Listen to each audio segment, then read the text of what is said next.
જેતપુર કોંગ્રેસ દ્વારા જેતપુર શહેરના તેમજ નવાગઢ તેમજ જેતપુર તાલુકાના વિસ્તારમાં ખુલ્લેઆમ દારૂ, ગાંજો, વરલી મટકા, ચરસનું વેચાણ થતું હોય, જેની સામે તાત્કાલિક કાર્યવાહી કરી આવા તત્વોને કાયદાનું ભાન કરાવવા બાબત તેમજ જિજ્ઞેશભાઈ મેવાણીના સમર્થનમાં આવેદનપત્ર આપવામાં આવ્યું, જેમાં મહત્વના મુદ્દાઓ સાથે મામલતદાર શ્રી સાથે રજૂ કરવામાં આવ્યા.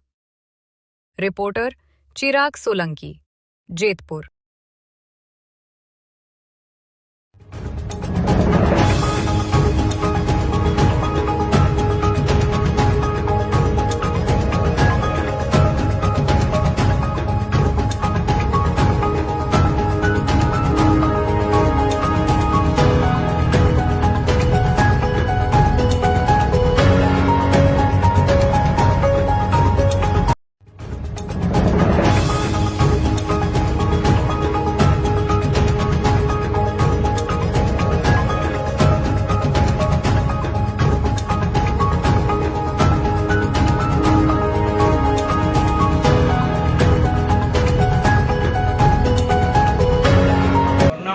હાર્દિક મકવાણા, ગામ મારું બેટલા. અત્યારે યુથ કોંગ્રેસ પ્રમુખ છું. અમારા ગામની અંદર બેફામ દારૂ વેચાય છે. એક અમારા મંદિર છે, મંદિરની બાજુમાં જ સીધું દારૂ વેચાય છે.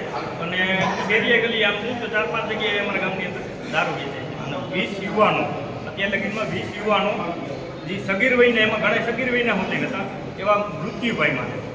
તો આ દારૂ પ્રદૂષણને લીધે અમારા ગામને બહુ જાજુ ભોગવવું પડ્યું છે.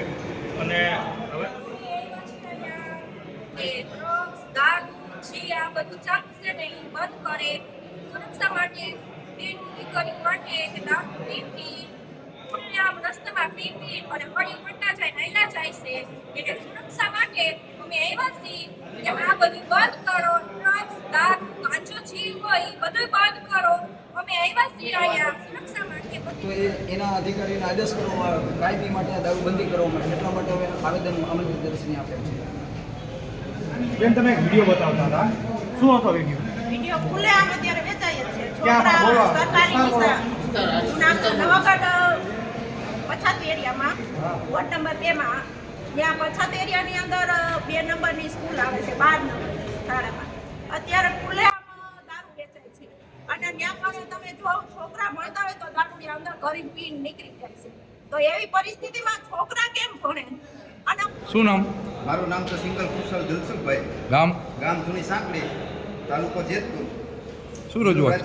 અને મારી રજૂઆત એ જ છે કે જૂની સાંકળીમાં બેફામ દારૂ